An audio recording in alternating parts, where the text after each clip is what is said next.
औज़ुबिल्लाहि मिनश्शैतानिर्रजीम बिस्मिल्लाहिर्रहमानिर्रहीम रब्बिश इश्रह ली सदरी व यस्सिर ली अमरी वहलुल उक़दतम मिन लिसानी यफ़क़हू क़ौली अम्मा बाद औज़ुबिल्लाहि मिनश्शैतानिर्रजीम बिस्मिल्लाहिर्रहमानिर्रहीम। डाइस पे तशरीफ़ फरमा मुअज़्ज़िज़ मेहमानान, इससे मजलिस के रूह रवां तमाम उहदेदारान व अराकीन, सामने तशरीफ़ फरमा ख़वातीन व हज़रात, बच्चे, मुझे अंदाज़ा नहीं था कि मुझे यहाँ बोलना है। मैं एक मेहमान की हैसियत से यहाँ तशरीफ़ लाया। बहरहाल आपसे मुखातिब होने की जसारत कर रहा हूँ। मैं कुछ अपनी बात को शुरू इस तरह से करूँगा कि ज़माना कहाँ जा रहा है, हमारी हकीकत क्या है, हमारी अपनी अहमियत क्या है और हमको होना क्या था और हम हो क्या रहे हैं। सबसे पहले मैं इसको इस बात से समझाने की कोशिश करूँगा कि हमारी हैसियत क्या है, कि इस कायनात को बनाने वाले रब्बुल इज़्ज़त ने जो कायनात की तख्लीक की है, उसके मुतालिक आज भी दुनिया के तमाम बड़े बड़े साइंसदान ने भी इस बात का पता नहीं लगाया कि ये कायनात की हुदूद कहाँ से कहाँ तक है। इसलिए इसके लिए एक लफ्ज़ इस्तेमाल होता है, लामहदूद, यानी इसकी हद की कोई सीमा नहीं है, कोई इसकी जो है लिमिट नहीं है, बल्कि ये जहाँ तक आप चले जाएंगे वहाँ तक ये हुदूद जो है वो, ये इसकी कायनात की जो हद है वो ख़त्म ही नहीं होने वाली है। अब इस कायनात के अंदर हमारी अपनी जो ज़मीन है, वो ज़मीन की हैसियत हकीकत एक ज़र्रे के बराबर है, और वो ज़र्रा गोया कि खशखश का एक दाना अगर हम मान ले तो गोया ये खशखश का दाना भी बड़ा होगा उससे भी छोटा। यहाँ बाजू में थोड़ा इनकी आवाज़, तो इस ज़मीन की जिसकी कुल इसका कुत्र जो है वो 40,000 किलोमीटर है। अगर हम ज़मीन के एक हिस्से से चलना शुरू करें तो 40,000 किलोमीटर चलने के बाद हम उसी मकाम पर आएंगे। गोया कि ये ज़मीन इतनी बड़ी है, लेकिन इस ज़मीन की हकीकत कायनात के अंदर एक खशखश के दाने से भी कम है। अब इस खशखश के दाने की भी एक हैसियत अगर है तो उससे भी अगर कम है, तो ये ज़मीन इतनी बड़ी है। अब इस ज़मीन के अगर हम दो हिस्से करते हैं, एक खुश्की और एक पानी,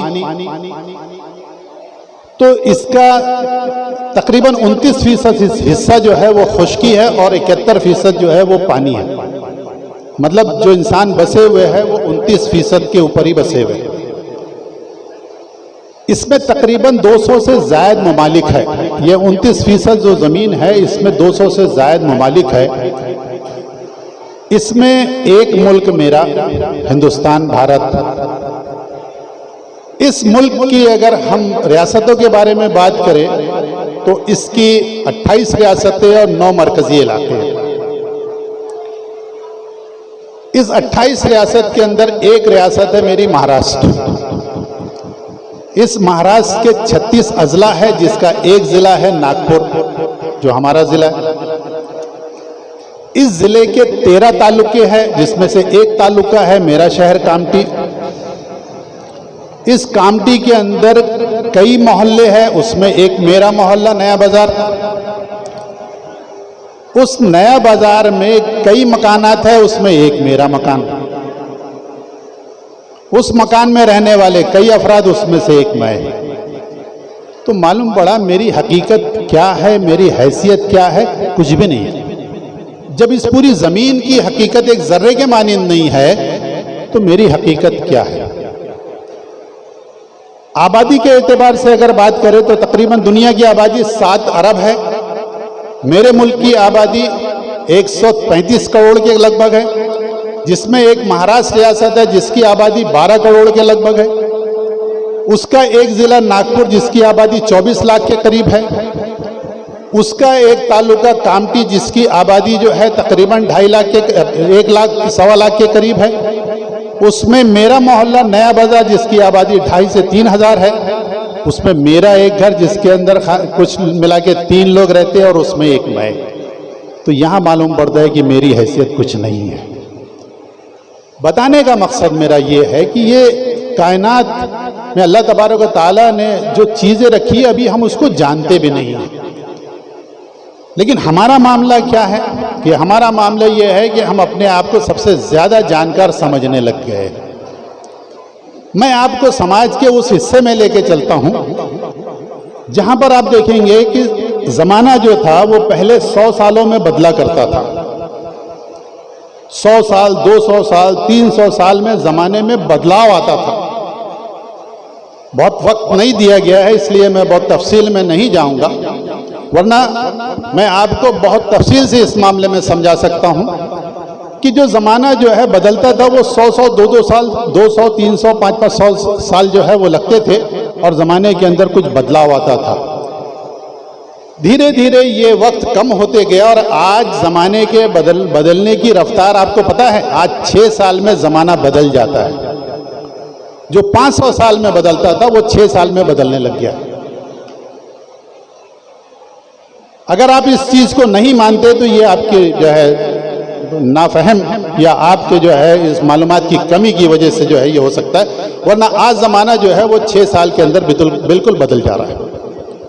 अब इस ज़माने के अंदर जो बदलाव आया उसके अंदर मैं आपको ये बताऊं कि आज हमारे जो बुजुर्ग थे उन बुजुर्गों के अंदर एक जो खूबी थी, जबकि वो पढ़े लिखे नहीं थे, दुनियावी मालूमात उनको नहीं थी,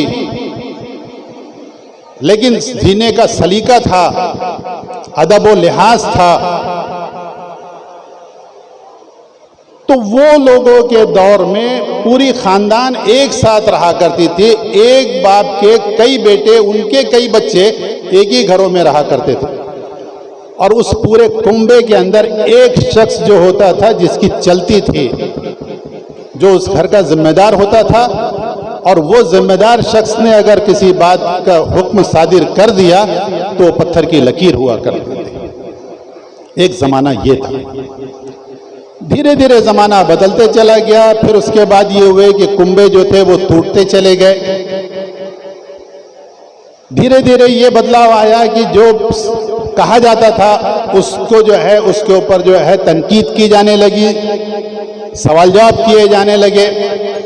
आज का जो दौर है, जिस दौर में आप और हम मौजूद है, इस दौर के अंदर ये जो ज़माना है कि आपने अगर किसी बात को कह दिए तो आपकी बात को डिनाई कर दिया जाता है, फौरन रद्द कर दी जाती है। अपने घरों के अंदर हम ये माहौल को देख सकते हैं कि अगर हमने बच्चों को अगर कोई बात कहे तो बच्चा कहता है नहीं करता मैं। ये बदलाव, इस बदलाव को बदलने की जरूरत है। अब इसको कैसे बदलेंगे आप? इसको बदलने के लिए तरबियत जरूरी है। तरबियत की लग़वी मानी क्या है? तरबियत को हमने असल में तालीम के साथ जोड़ दिया, इसलिए हम कहते हैं कि तालीम और तरबियत, और इसका ठेका हमने स्कूलों को दे दिया है।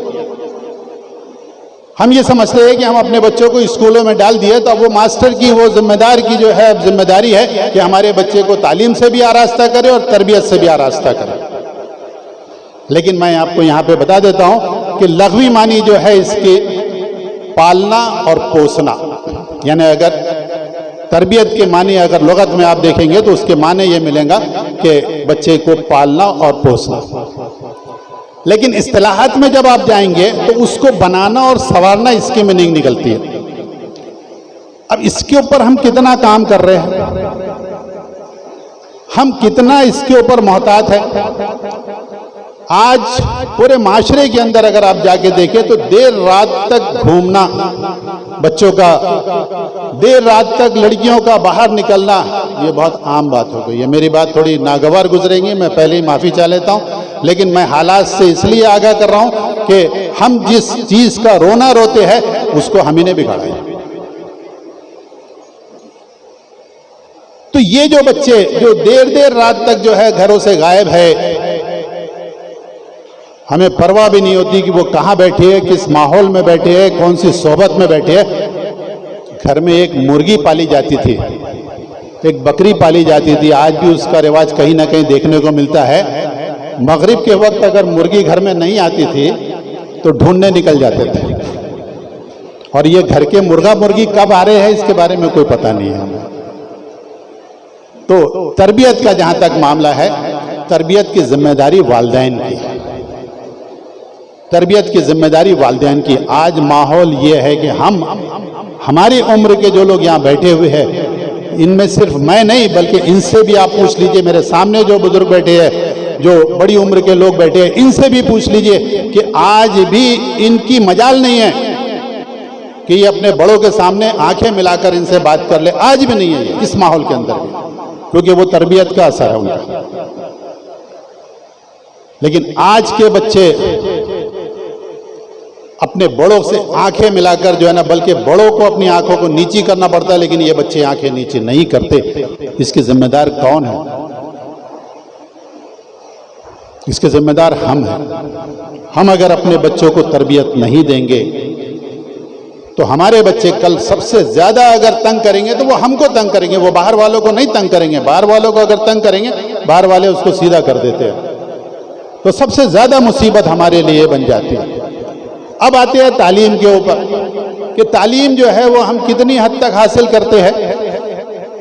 तालीम के मुतालिक एक छोटी सी मालूमात मैं आपके गोशे गुजार करने की कोशिश करूंगा कि राष्ट्रपति भवन से लेके जिला सेशन जो कोर्ट होता है वहां तक के जो महकमे है सरकारी, मैंने फिर कहा कि मेरे पास उतना वक्त नहीं है कि मैं आपको तफसील से बताऊं कि प्रधान क्या नाम है, राष्ट्रपति भवन से लेके सेशन कोर्ट तक के जितने महकमे हैं सरकारी, इन सरकारी महकमों में आज भी ओबीसी के लिए रिजर्वेशन मौजूद है।